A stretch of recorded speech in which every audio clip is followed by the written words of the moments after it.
By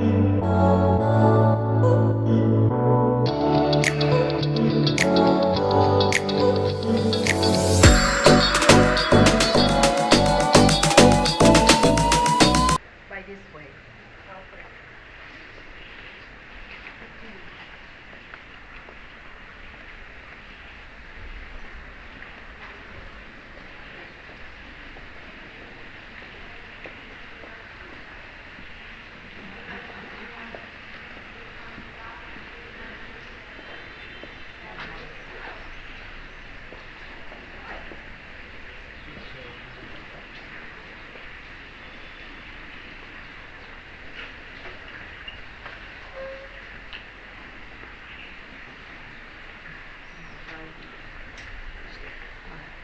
Se vuoi vedere le cose così, no. A casa. No?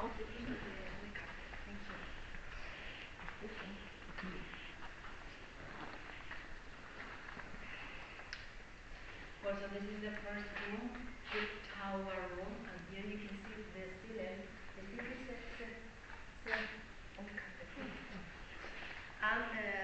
the ceiling is original from the end of the 15th century, that is still preserved. It's the most important of the palace in Mudéjar style. It's Islamic art, but in Christian lands. And in this room we can find also these two big paintings by the artist Paul de Vos, specialized, as you can see, in hunting scenes with animals as protagonists, were painted in the 17th century. And the oldest tapestries of this palace.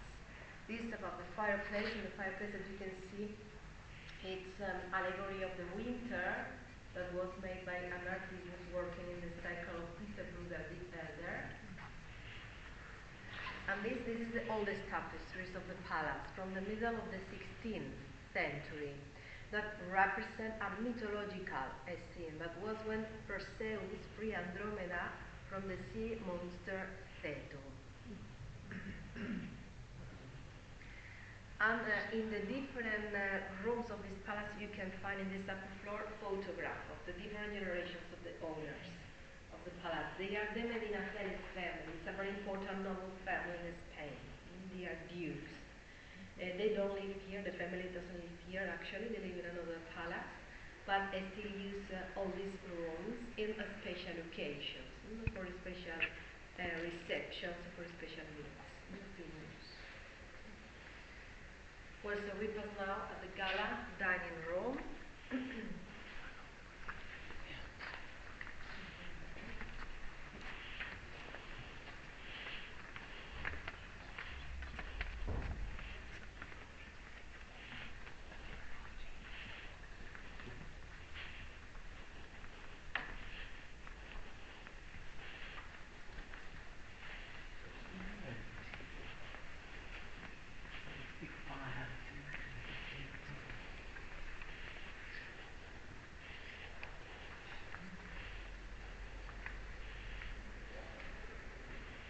And we are now in the gala dining room. That again, we are in a room original of the 15th century. You can see the ceiling, Mudéjar.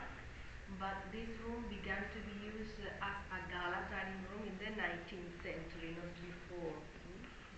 And was Don Fadrique Enrique de Rivera, the second owner of the palace. He built all this upper floor, making parallel rooms upstairs and downstairs. Because in this kind of Sevillian palace was very common, very usual to live in the ground floor during the summertime and to live in the upper floor during the winter, just for weather, for climatic reasons. The family lives down in the summer, here in the winter, so they have like two different palaces, two different houses, but inside the same building. And this city, Sevilla, it's very humid.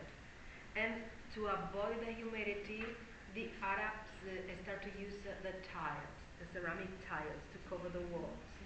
For example, you can see that all the ground floor are covered with the ceramic tiles.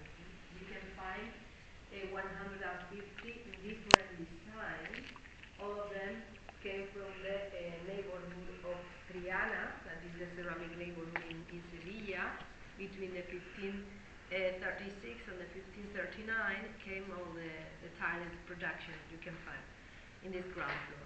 And all of them are surrounded by a frame with a coat of arms in the middle, because that tries to imitate at the tapestries that were hung in the walls of this upper floor, again to avoid the humidity and to continue the parallelism between the two floors. This tapestry that you can see in the dining room with the coat of arms of the different houses that belongs to this dukedom. The dukedom of Medina Celi has got 51 different noble titles. All of them were made in Belgium at the middle of the 17th century. These two are the oldest, from the 1640s. And we are in the Winter Palace, so in every room you can find a fireplace to heat in the room. This is the bigger and the highest fireplace of this upper floor from the Renaissance in the 17th century in black stone, and still work and still in use by the owners on the fireplace, on the attrezzo. Well, so we continue to the next room, and we were the step at the door, in the step. Okay.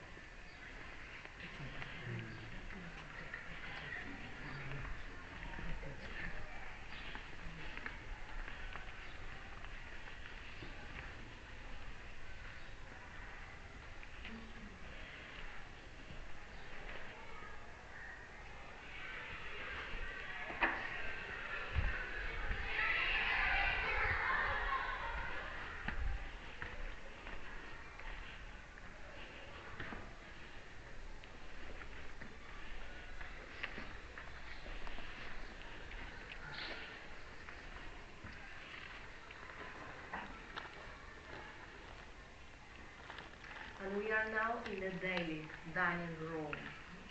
Traditionally, it was known like the smoking room because we're only used after the meals.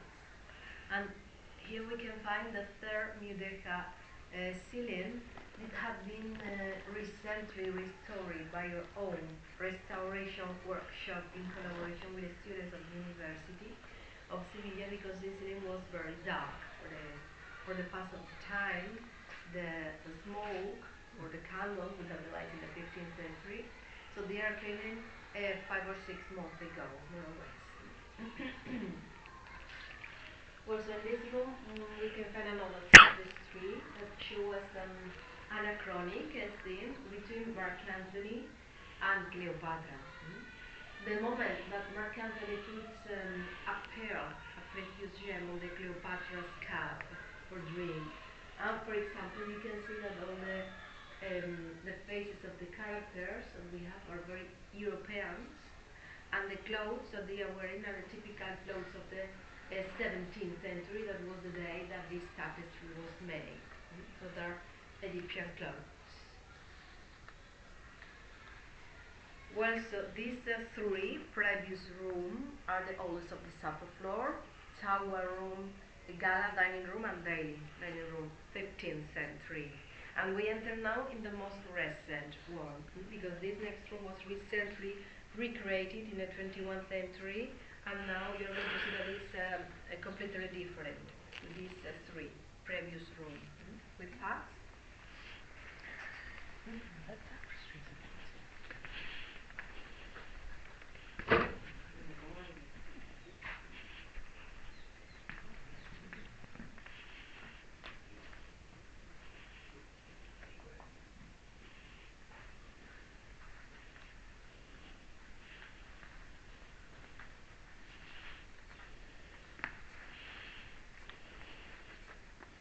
And we are now in the Duchess room, the most recent, that was created in honor of the last Duchess of Medina Celi, Victoria Eugenia Fernández de Córdoba, the 18th Duchess of Medina Celi, that she founded the Medina Celi's Foundation in the 1978.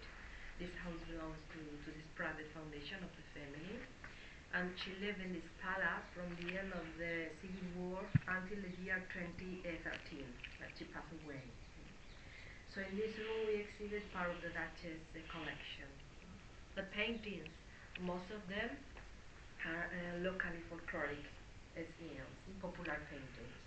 From the 18th, 19th century, for example, this large canvas is one of the most important of the room.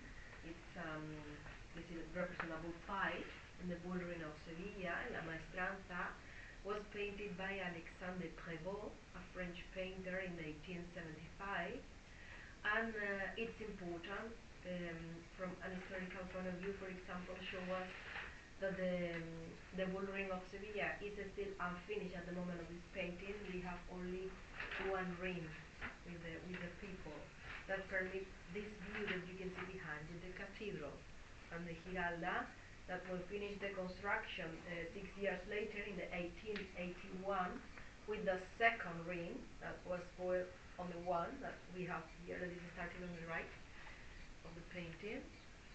You cannot see this view. Actually, from this point of view, it's totally impossible to see the cathedral with the second ring. And represent typical bullfight in the 19th century in the city, that you can see that it's a very chaotic scene, very improvised, with a lot of people, a lot of toreros with the same bull. Even it's possible to see some people jumping from outside to enter in the plaza without paying. So here in front of the left you can see the typical mantillas of the women, the typical with the fans, typical clothes to assist these special events in the spring in Seville, to go to the toros and to go to the feria. Well, so across this room you can see that that is full of pigs, because this Duchess was a pig lover, and she had a collection of pigs for as a baby. And this is the reason that you can see that there is a lot of pigs in the furniture, the tables, or for example, a pillow shown from pigs, and the clock or books, the drums. If we pass this side of the room, in front of us, you can see this cabinet. Glass case that is full of pigs too.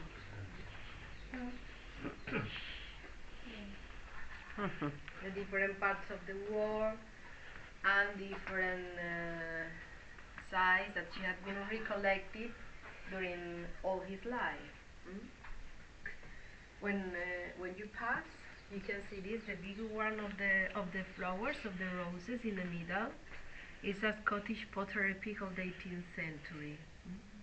It's a present, but the second birthday of this Duchess, and is the first of the collection. And this is to save money.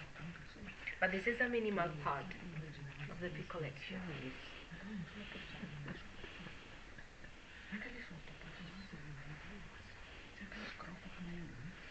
Well, so these four paintings maybe are the most important in the Duchess collection. The four of them are from Spanish painters. The first one is engraved by Darío Regoyo, and the second, as you can see, that represents another bullfight scene, was painted by Goya. Francisco de Goya is the last of 8 painted during his journey to Andalusia. It's called The Pulling of the Bull. Was painted in the 1793 on a metal, it's an oil on tin, and represents the bull ring of Ronda in Malaga. This is a Spanish torero painted by Ignacio Zuluaga, that was one of the most important Spanish painters of the 20th century. And this, the last one, is a contemporary life, painted by Carmen Lafont, that was a local painter, very famous in the city, and a very close friend to this family and the Duchess. That was a present for the Duchess collection. Well, so when we finish to see the room, we exit by this way and go now to the gallery of the garden.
So we are now in the gallery of the small garden. This house has got two different gardens, maybe one and to the other side, in front of us. And this is the small but the most new. This kind of was the old orchard of the palace, was created by the family in the 19th century, built in Islamic manner. But you can see the most original part that preserved was this palace, so this pool that you can see in the middle of the garden.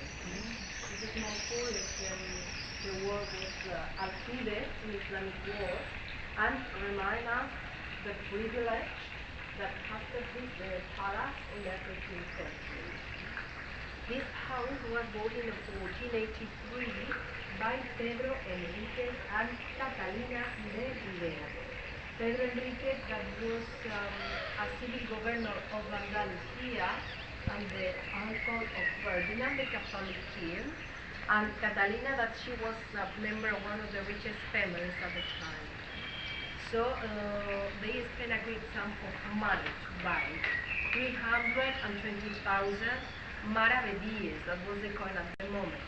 And this was because this house had its own water, called agua de a pie, and the water supplied by the Roman aqueduct, called Caños de Carmona. You may still see some remains of this aqueduct in some areas of the city, very close to the house. So the water came directly high this pool. And this is the reason of the high price that had to pay Pedro and Catalina, because the water in the 15th century was a royal monopoly of the Castilla's crown, only given in the 1478 to 20 houses in the city. This is one of the 20 houses.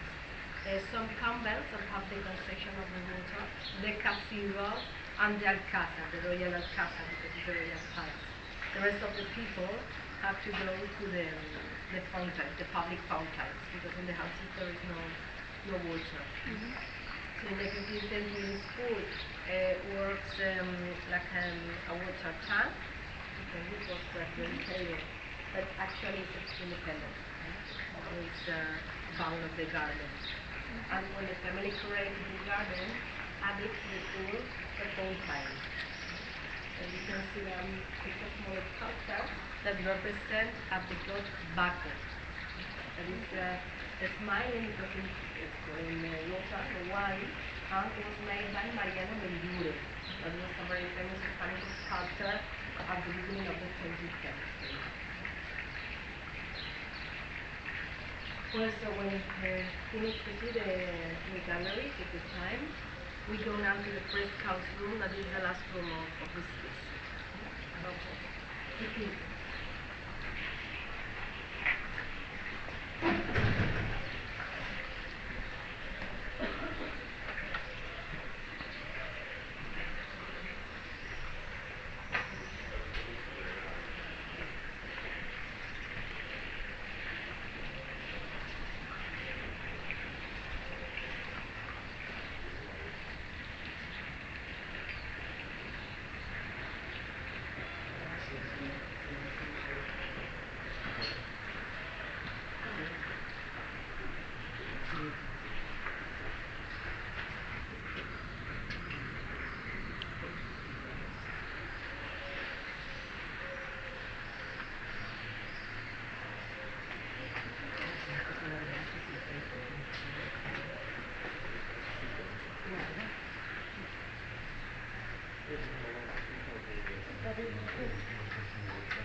Well, so we are now in the frescoes room, and the walls were painted in the 1539 by Diego Rodriguez.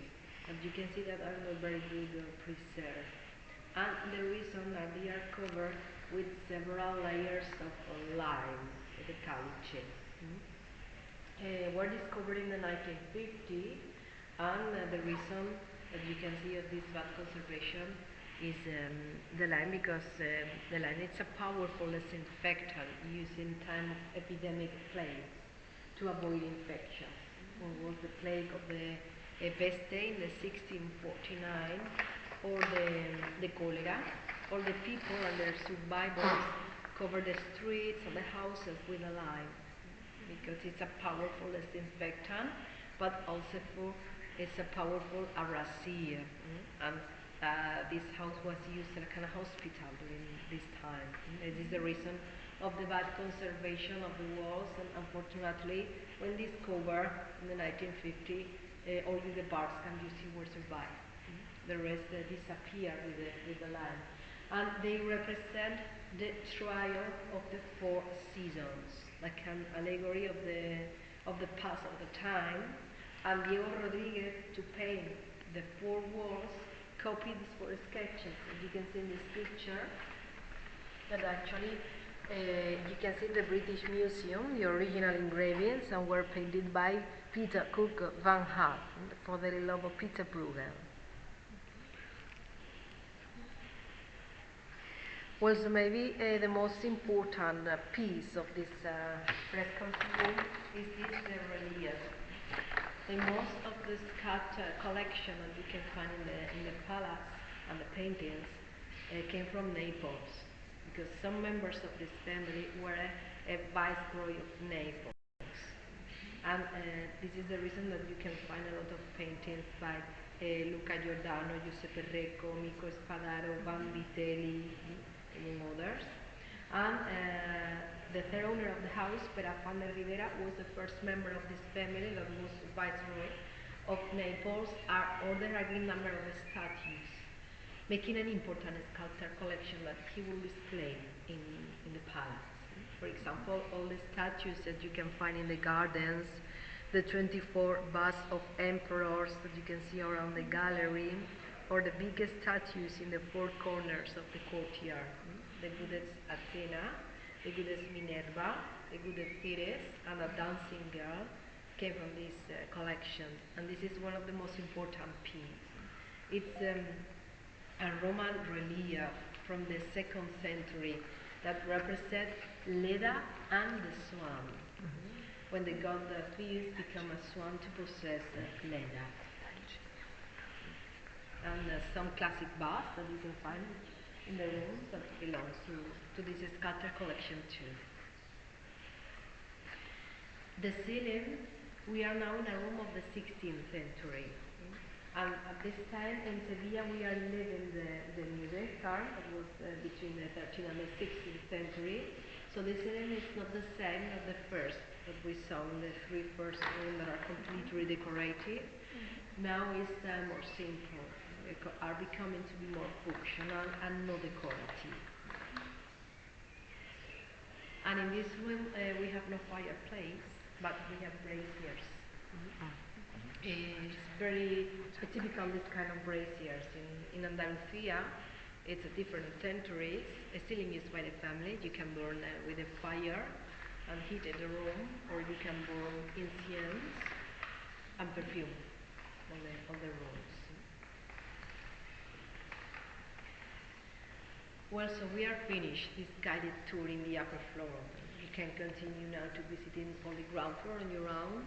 Thank you so much for your time and for your visit. I hope you enjoyed. Thank you.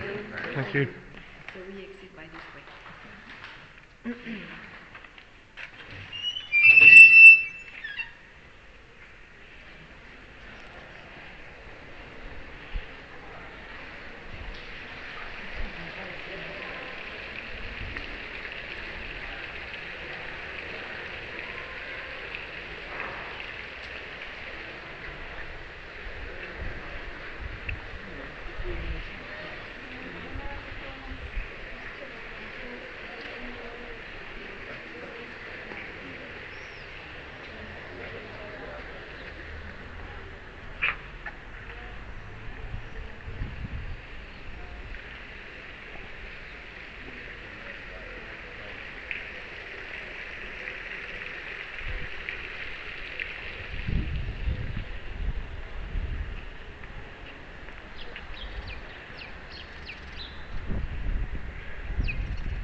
Thank you. Thank you. Have a good day.